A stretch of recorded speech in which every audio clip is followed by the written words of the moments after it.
Welcome one and all to Puppet History! Today we're taking an ever-winding look at yet another chapter in the heavy book we call History, while our guests ruthlessly compete for the coveted title of History Master. I'm your beloved host, the Professor!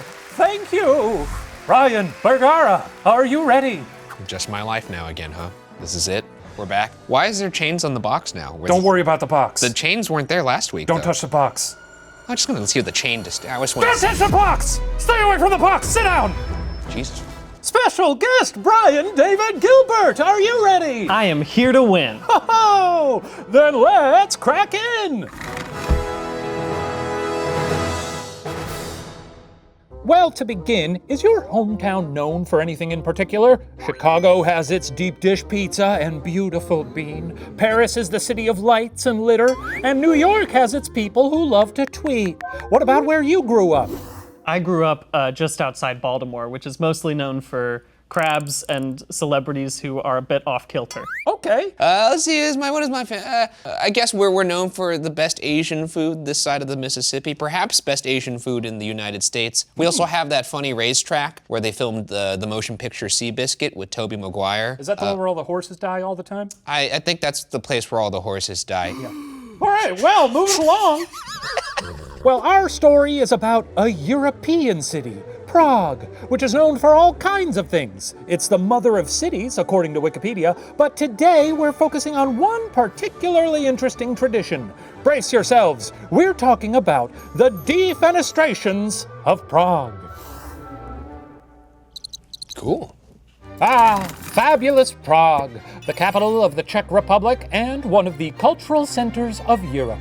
Established more than 1,000 years ago, the one-time home of Wolfgang Amadeus Mozart is known for its stunning architecture, world-class museums, and Central Europe's oldest university, Charles University. Sort of a boring name for a university. It sounds like it's old, though. You know, were you a student there? I got my master's there. What was the master's in? Just was sort of being douchebag? What? Did they give masters in that? I mean, you'd have to ask him. He has all the accreditation in that satchel. I guess I am kind of a D-bag. Now, to begin, a modern mystery. In the wake of World War II, Czechoslovakia fell to a communist coup d'etat on February 25th, 1948. At the request of the now former president, Foreign Minister Jan Masaryk chose to stick around, a bid to keep a drop of order under the violent new regime. 3 weeks later, on the morning of March 10th, Masaryk's body was discovered in the street outside his second-floor service apartment, dressed only in his bathrobe. He wasn't napping, right? He was dead. He was dead. Okay. The new communist regime ruled it a suicide, but everyone suspected foul play, with forensics experts as recently as 2004 indicating the probability of murder. The one thing everyone can agree on, Jan Masaryk had been defenestrated. Oh, before we go any further, and since it's the whole topic today, please define defenestration. I was just about to ask you, do you know what that means? Yes. Looks like I'm gonna get this one wrong. Oh boy. Big smart guys. Are you locked in? I guess. Brian, what do you got? Kind of like defiled, like they killed him and then they defiled his body. I have no idea. Okay, and Brian? Merriam-Webster's defines it as yeet out the window. Yeet out the window! A jelly bean for Brian! Oh man. Yes, defenestration is literally the act of chucking a person out a window. They have a word for that specific scenario? That's odd to me. How often is that happening that they were like, we need to make a word for this? Well, to help you understand this whole defenestration thing, let's direct our attention to the example window. So, imagine tossing someone through that, right? What's better than just tossing them against a wall or across the room? I bet you can already feel it in your hands, the weight of someone begging you not to throw them out the window. But you're not listening. Your mind's made up. This clown's gonna feel the wind through their hair the hard way. We could test it out right now, Professor, if you want. What are you talking about? On me? Don't be nasty. Come on. Well, that's what happened to Jan Masaryk anyways. A sorry fate for Masaryk, who by all accounts sounded nothing short of yonderful. though he was only the latest in a string of high-profile Czech government officials to take the train through the pain. Next stop, the 1400s! Choo-choo! We're going back in time. Backwards train. It's like a Quentin Tarantino movie out here. What do you guys know about the 1400s? About as much as I need to these days, I think. Before the 1500s, after the 1300s? Yeah, sounds right. Wouldn't want to live there? You know. No Wi-Fi.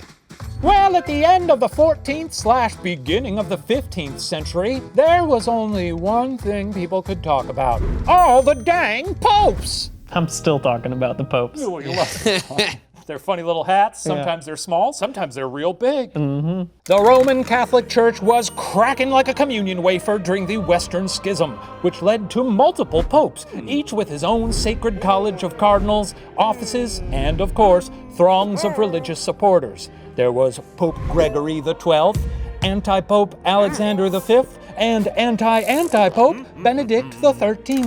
Now those three popes were just the ones fighting to lead the Catholic clergy. Picking up the sheep that didn't find their way into those three flocks were the Indigals, the Protestants and religious reformers who felt the Catholic Church needed more changes than a menage a trois of popes could implement. Among this group of non-popes was, of course, the most important 15th century Czech religious reformer. Let's all say his name together. John. Jacob. Nathan. Jingleheimer Schmidt. What? You guys do know the name of the most important 15th century Czech religious reformer, right? A. Jan Hus. B.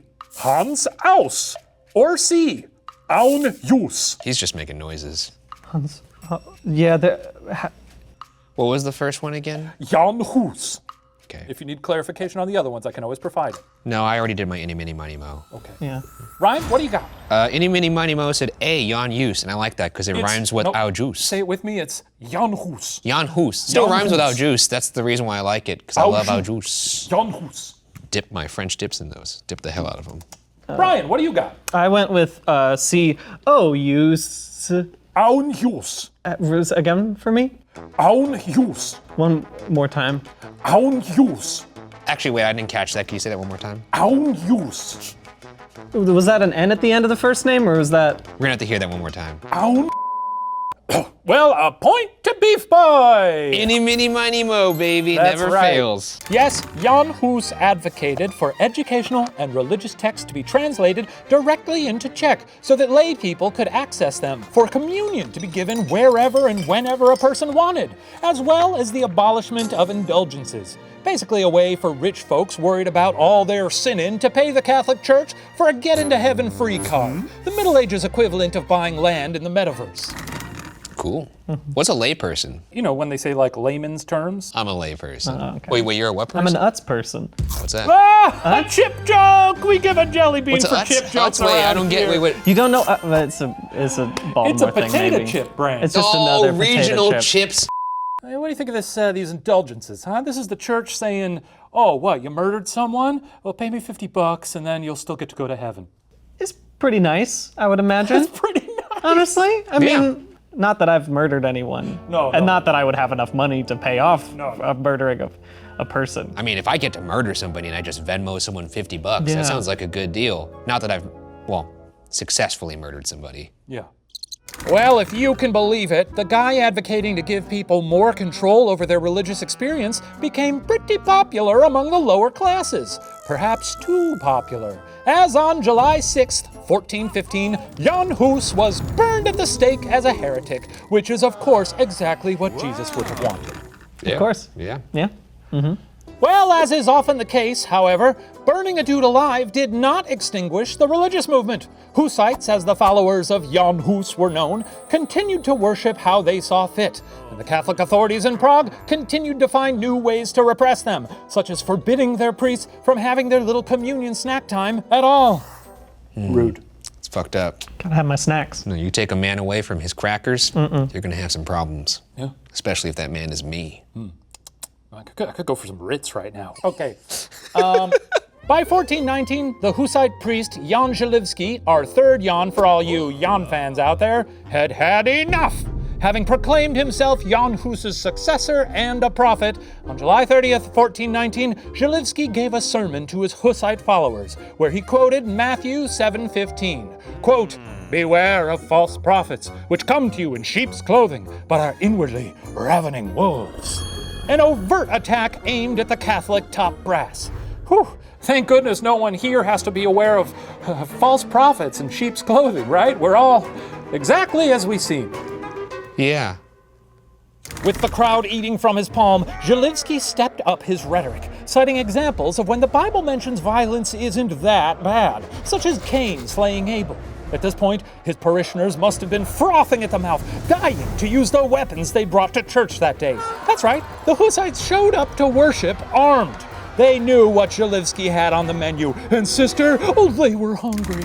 Zalewski ended his sermon and led his armed, delirious congregation through the streets to storm City Hall. Now try to imagine this, if you can. A bunch of radicalized, easily hoodwinked morons with absolutely nothing going on, listening to an insane person they love talk about violence and how unfair they've been treated. And then that group marches on the seat of government to conduct violence. Isn't that crazy? That's totally nuts, right? It is crazy. I can't think of any modern representations of Were any of them wearing Viking hats? Oh, shaman. Some Hussite shamans out there. Well, enough chit-chat. Let's get to the unwindowing.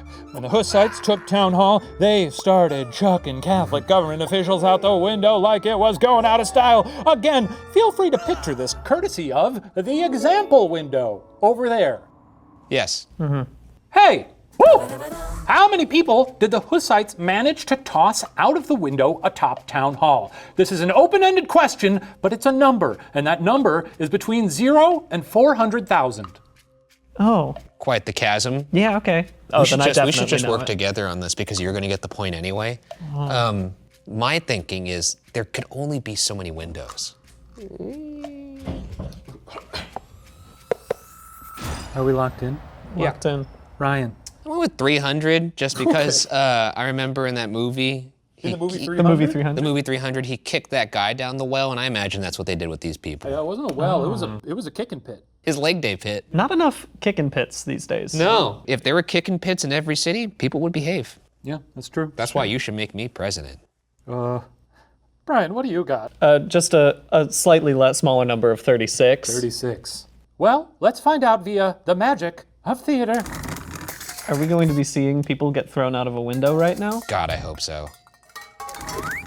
Yes, come along, disciples. What backs through yonder window shall we break? Oh, hello, Jan. I've got the Burgomaster, ready to fly. The Burgomaster, that's the town's comptroller? Well, he's basically the mayor. The mayor, yes, I knew that. Huck him on through. You got it, boss. Who's next? I also have a city councilman. Well, that last guy already got one of them, but the more the merrier. Okie dokie. Good. Hey boss, I got another one of these guys. We got a whole bunch back there. I don't know, like maybe 7? I don't know. I take it back. I would like to see 300 Yeah, of these. I wanted to see Let's him go do this for it. 300 times. Yeah. No, I don't know. Well, I haven't already checked him out the window. See ya. Okay, fuck this guy. Something very funny about a powdered wig going headfirst through a window. Yeah. Oh, okay. Point to Brian, as he was the closest. Well, there were about 10 people tossed out. Not about, there were 10 people. Exactly. 10 people tossed out the window. So I was a little off. Just a little. A little bit. A little off. But I like your ambition there. 300. Just to send a message, you know. Okay, moving along. Horse noises, horse noises. Oh, hey there. We're in the middle of a show here. Wait, hang on a sec, aren't you? Yes, I'm Dorothy Ruth, the horse wife of Stanley Melvin Murphy, the horse who was drowned in boiling molasses back in season 3. Absolute banger of an episode, except for the part where it resulted in the untimely death of the love of my life. Oh, hey, what are you doing here? Oh, right. Well, I'm just clopping in real quick to thank Scentbird for sponsoring today's episode. Oh, hell yeah. Tell us more. Scentbird is a fragrance subscription service that allows you to browse over 600 delicious brands and receive a 30-day supply of a new fragrance every month. You've been jonesing for some fancy sniffs but don't want to buy a whole bottle? Well, your aromatic dreams are about to come true. Oh, that sounds nice and all, but I don't know nothing about smells. I only know about history. Don't worry, Professor. Just take a stab at Scentbird's fragrance recommendation quiz, and they'll set you on the right track. Let me give you a rundown. There's Versace Dylan, Pour Homme. Or how about Dolce & Gabbana, the one for men, for all you big old studs. Oh, cool. Or get your fuzzy ass blasted with Tiziana Terenzi, Cassiopeia. You want more? Kinda, yeah, you're really into this. Buckle your belt because I've saved the lustiest for last. Heretic Parfums, Florgasm. Exactly what you'd imagine if a flower came to orgasm. This is in the official product description, by the way. It starts with a spark of pleasure, an animalistic musk that lingers on the skin with rich, leathery undertones. Oh, I didn't expect this to get so erotic. Make sure to click the link below for 55% off your first month at Scentbird. That's only about $8 for your first month. And I also have exciting news. Scentbird is now available in Canada. Can't wait to smell good and maybe orgasm. All right, see you later, Teach. Clip, clop, clip, clip, clip, clop, clop. Bye, Dorothy clop, Ruth. Clip. All right, now back to the lesson. So yeah, the Hussite insurrection resulted in as many as 10 people losing their lives by being hurled out of the window atop town hall that midsummer day. But why defenestration? Hurling someone from a window seems like a hard way to kill someone. Plus, it didn't even always result in the person dying. The actual penal code in Bohemia... Are you laughing at penal? No. Okay. Don't do that. A little bit. He was. I was. You said the penal code. Well, the actual penal code in Bohemia had provisions for much more metal punishments, like being drowned, impaled, or broken beneath a wheel. Why not opt for one of those? That's a good question. If you guys had to be executed in an extremely grisly, old-school metal way, how would you do it? If they made like a giant cornhole board at the bottom of a pyramid and they were like, let's see if we can get his head in there. On the board is 1 point, in the hole is 3. I think that'd be really fun. Yeah. There's an old version of the fairy tale Rumpelstiltskin where he sticks his foot deep into the ground and then he grabs his other foot and he rips himself in half. I've always thought that'd be a pretty cool way to go. I'd love to be boiled. What? For any specific reason or just because? Oh, for good reason, I hope. Well, the secret sauce that defenestration brought to the table was humiliation. As author Rick Prill says in his book, The Chimera of Prague, quote, "It's the act of vanquishing your enemy in the most dismissive way possible. It's a way of telling someone who is in power that they are no longer needed. Isn't it convenient to think that you can just chuck your problems out the window? It has a simplicity that is appealing." I like that. I like the pettiness of it. I respect it. Yeah. Perhaps the most surprising thing about this first capital D defenestration, it kinda worked. Huss had been a popular guy, so lots of people looked upon his followers standing up for themselves favorably. With some spots suddenly open on the town council, the Hussites installed their own, which King Wenceslas of Bohemia, not the Christmas Carol guy, different Wenceslas, didn't even try to undo. For the next 17 years, Bavaria endured the Hussite Wars, with Zalewski having formed his own popular army to battle the Holy Roman Empire. But in March 1422, Zalewski would experience his own humiliating death. Oh, what happened? A. He was thrown from the top of his own church's steeple.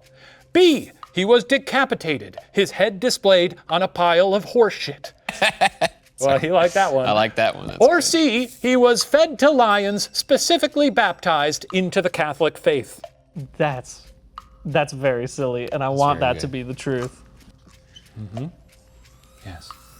Okay, Ryan, what do you got? I'm a B, poop pile. It just is funny. It made me laugh. You like that? It did. Yeah, I went with C, Catholic Lion Brunch. Okay. Yeah, that also sounds good. Well, the jelly bean goes to Ryan.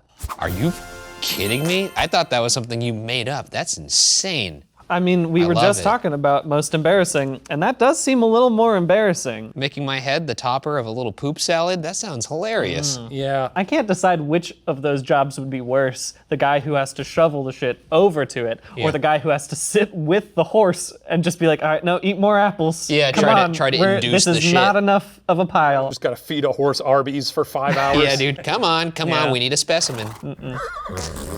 Yes, a conservative alderman tricked him into a meeting where he and as many as a dozen of his comrades were beheaded. Chalivsky's head is said to have then been displayed on a heap of manure in the town square. The Hussite wars would rage for another 14 years. He made his own army, but it seems like his army was only good at one specific type of violence, which was throwing people out of windows. Maybe, yeah. They were And like, so- we can't fight you out here. We gotta go to the library. Yeah. We've climbed a lot of stairs in preparation for this. We've got great calves. Also, it probably brought commerce to the city. People want to go see the poop head, saw it. Now let's go get some like a baguette or something in town. Yeah. Maybe shop a little bit. Sure. Yeah. Stop by the Crate and Barrel, see Yeah. a decapitated head on a pile of poop. Wow, it really is there. Well, the next big defenestration was in 1483, and once again, it was the Hussites tossing the king's men out a window in response to religious repression. In this case, it may have been the victims were killed in a coup and then tossed out the window, but since the act is primarily symbolic anyway, it still counts, though barely. Since this defenestration didn't start a war like the last one did, and the next one will, spoiler, many scholars barely count it. That's how into defenestration Prague was. The mayor could be tossed out a window, and it could barely merit a mention, because it wasn't as cool as the other times that happened. Defenestration is kind of like a cover of your favorite song. If you're not doing something original with it, why even bother? Yeah, it's getting a little stale at this point. Need something to spice it up. Yeah. Also, do you think it felt really bad for the person who like killed the dude before the defenestration happened? Because I'm sure that was like a boss scenario of being like, no, you weren't supposed to kill him now. You just got You have carried to- away. Oh, you ruined the whole thing. Can you like do a little weekend at Bernie's before we go and do that? Yeah. Like, oh, I'm doing fine, and then chuck him out the window That's before. true. It's poorly executed. That's why we're not spending any time on it, because frankly, lazy. Yeah. You killed them, but did it tell a story? Right. Now, one riff that was a bit more memorable was the defenestration of Prague in 1618. Well, by the 1600s, complaints about the Catholic Church had only grown, and what had been a small case of the heresies with the Hussites was now a full-blown Protestant Reformation. No longer just a collection of fringe groups, the equally attractive non-Catholic beliefs had swept through most of Europe, no longer something a pope could expect to burn away at the stake. Do you think people were turned off from the church because of all the throwing people through windows for the past 200 years? If anything, they're like, okay, burning people, old news. Yeah. These folks, they got their heads on straight. They got that hot new sound. Yeah, they got that hot new sound they're looking for. I like what I see in the brochure here. Where do I sign up? With the Catholic Church's relatively diminished power, the Protestants of Bohemia finally no longer felt burdened by Catholic corruption in their government. The pesky thing about corruption, however, is that it's never ever too far from power. Ferdinand II, the Catholic Habsburg king and emperor, began to throw his weight around in areas with a lot of Protestant residents, areas like Prague. The Protestant Bohemian aristocracy, in turn, tried to find a way to usurp the Habsburg king and replace him with a Protestant king instead. This, upset the king, who, in 1618, decreed all Protestant churches in the, quote, Catholic crown lands in Bohemia were to be destroyed. These churches, settle down. Take a seat, you know? I mean, I guess there's nothing else on the TV, so Yeah. it's stuck on this channel. Might as well enjoy it. Obviously upset, on May 23rd, 1618, the Protestant Bohemian nobles marched on Prague's castle, seized the Holy Roman Emperor's representatives, and held a mock trial where 3 men were, surprise, surprise, found guilty. The convicts, 2 imperial regents, Willem Slavata of Chlum and Václav Božita of Martinice, and their secretary, Philippe Fabricius, were apparently surprised when they were not arrested and taken to jail, but instead led to one of the council chamber's 3rd-story windows and asked for their hats. Rude shit. What a rude awakening to be in that trial and they're like, oh, we're not gonna bring you to jail. We're going upstairs. And it's like, oh, phew. Yeah. Upstairs? I know what's upstairs. It's a nice, beautiful like lounge area.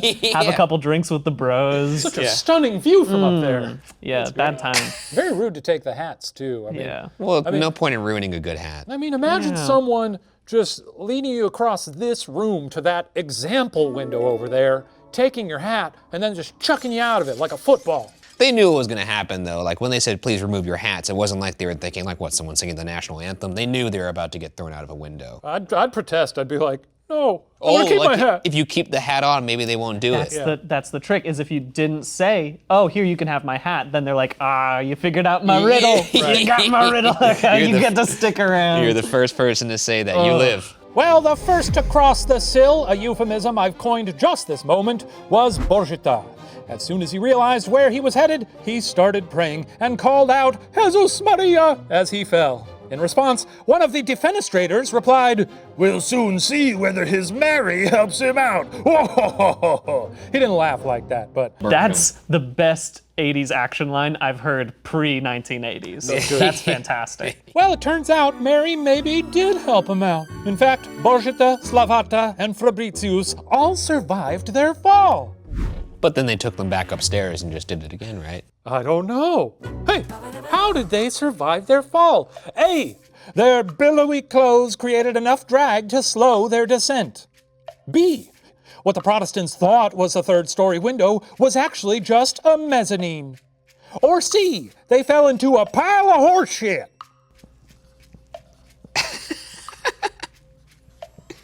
Yeah. Are we locked in? Yep. Okay, Ryan, what do you got? Yeah, I'm gonna go B for blunder. Yeah. For blunder? I'm Hopefully. also doing B, the mezzanine mistake. Oh, my B-boys! Got my B-boys out there. Buzz, buzz, buzz, basketball. I can't remember what this joke is. Okay, we're gonna find out via the magic of theater. I'll see you guys in a bit. But it's very funny to imagine them being like, did we walk up one flight of stairs? Yeah. Ah! I'm falling! I am currently falling! I too am currently falling. Oh, Slavata, is that you? Borgetta! Of course it's me. I see you've crossed the sill as well. Cross the sill. That's a great euphemism. Thank you. But we have only to fall 30 cubits. Shouldn't we have landed by now? Yes, it seems like we're taking some liberties here for the majesty of theater. That's true. You know, I really can't believe this is it. Oh, don't give up hope. Perhaps angels will slow our fall. A sploosh! I'm alive. Me too. What did I tell you? The angels slowed our fall. No, do you smell something? Oh, did we land in? Yeah, we landed in horse shit. Well, at least we're alive. Let's go tell King Ferdinand. Oh, he's gonna be so mad. Maybe we should go with that angel story, though. The horse shit is kind of embarrassing. I agree. Now I understand why they beheaded the dude before putting it in the horseshit pile, because of the miraculous properties of horseshit. And honestly, this is what happens when you cut corners. Points to neither of you! Did you purposely deliver that constipated? No, that's funny, sure. Some think the angle of the hill where they fell also helped, or that their clothes helped cushion their fall. But we know what happened. They fell into a big old pile of dookie. How big was this pile of shit? Seems like they had a lot of piles of shit around. Yeah, it's impressive. I'm just picturing like a Jurassic Park style pile of shit. Sure. Not the worst thing to fall into, honestly. Yeah, it's pretty bad. Maybe like falling into a big old pile of chocolate fudge. If I'm gonna get picky about the things I'm gonna get thrown into. Yeah, I mean, would prefer it not to be horse shit. Yeah. When Borgetta and Slavata pulled themselves from the muck and retreated to Vienna to relay the incident to an irate Ferdinand II, his administration immediately started spinning the story, saying that benevolent Catholic angels had prevented the royal agents from falling to their deaths. Borgetta claimed, quote, the most holy and honorable Virgin Mary had appeared as his sublime patroness, and with her cloak spread out beneath him, she slowed his free fall. While Slavata commissioned a now famous painting depicting angels saving him, granting him the meaningless status of, quote, near martyr.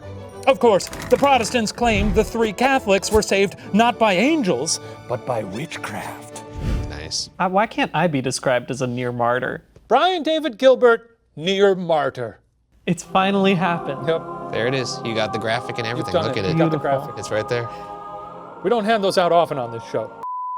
Well, like the first Fen, the Defenestration of Prague of 1618 marked the start of a war. One of the most destructive wars that Europe had yet seen, and the first war in European history to involve most of the great powers. Extraordinarily violent, responsible for millions of deaths and millions more refugees, that war was, of course, what? A, the 30 Years' War. B, the War of the Roses. Or C, the 80 Years' War. Ryan writing a lot. Yeah. Okay, Ryan, what do you got? I put C, 80. Well, I chose C as well. 80 Oh, years nice. of war. Just because I figured that it'd be more deadly if there were 50 more of those years. That's true. Right? That's just simple math. Man, that's a long-ass war. Conceivably, someone's entire life was just that war. Yeah, that sucks. Points to neither of you! Jesus Christ. 30 years and 5 months after this Defenestration of Prague, the war that started with some dudes being hurled out a window into horseshit ended with the Peace of Westphalia. What the Peace of Westphalia didn't end, however, was Prague's defenestration habit. Less than 8 months shy of the 300th anniversary of the Peace of Westphalia, Jan Masaryk, remember him, was found on the ground outside his apartment. Spooky. Was it a bathrobe? Yeah. I remembered that detail because I'm kind of a bathrobe guy now, and I never had been, but the pandemic. Mine has a hood too, which is nice. I feel like a fucking Jedi. Or like a boxer. That's great. I'm more Jedi in my mind. Okay.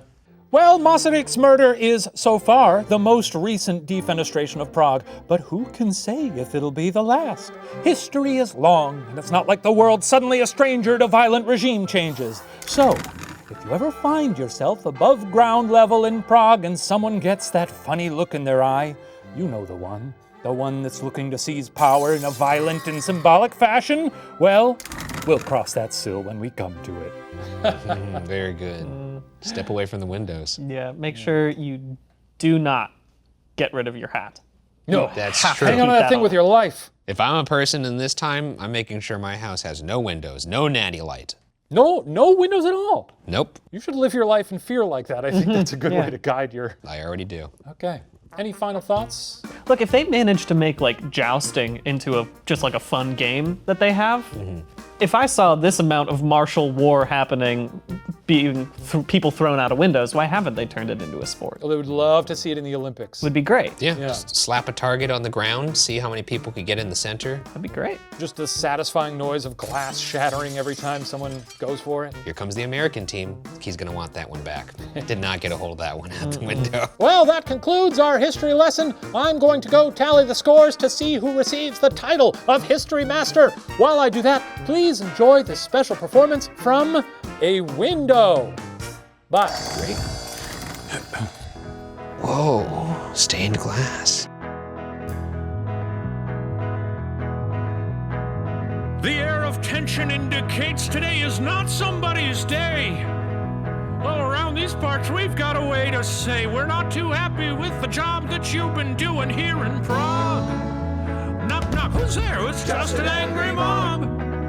Go on and make right with your God because you're going out the window. You're going down, down, down, down, down. Yes, you're going out the window. That's how we deal with folks like you in this here town. Oh no. Look out below. And that's the last thing that you'll hear when whistling upwards past your ears.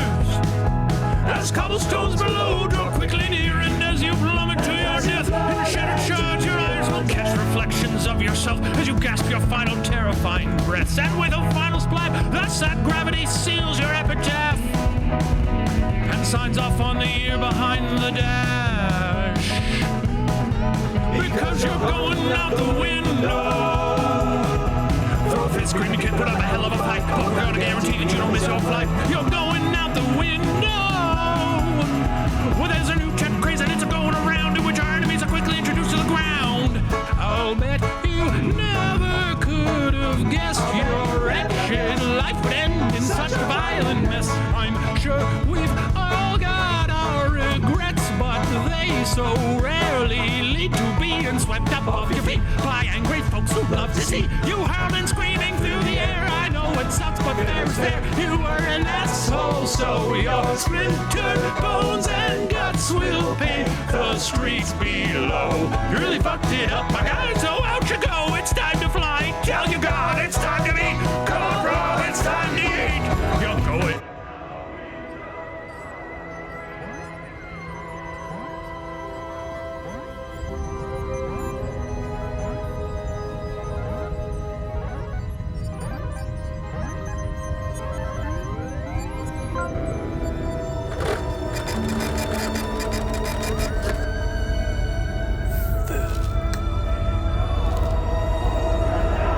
Folks like you in this here town.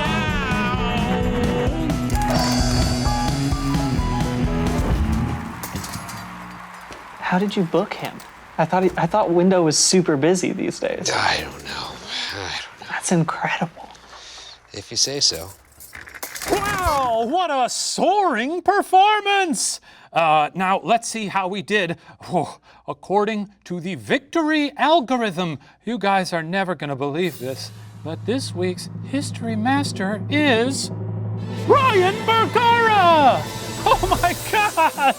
2 in a row! Kidding me right I'll now? tell you, after a slow start these Yeah, first dude, 4 seasons, you sorry, really man. appear to be hitting your stride. Oh, Brian, are you?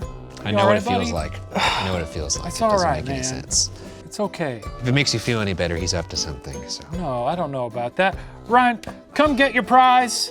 As I said, the coveted cups are on back order, but here you go. Get your puppet cream. Yeah, my victory cream. Don't forget to moisturize. That about does it for this week. Brian, thanks for joining us. For the rest of you, thanks for watching Puppet History, where the details are always a little fuzzy. Honk honk. See you next week. Bye.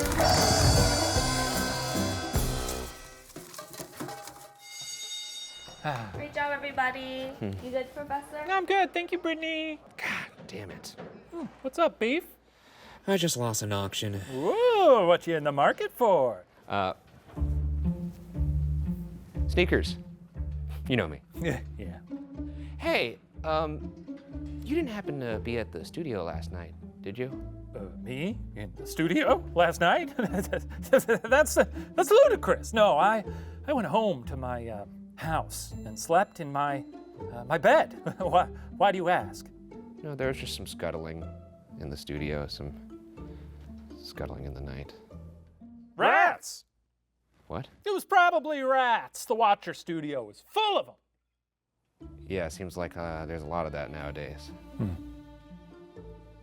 Well, you need a ride home? No, I actually am gonna stick around tonight. I've got some work to do. Evil work? You said that pretty evil. No, normal work. Well, I'm off for the weekend then. Have a good one. You too.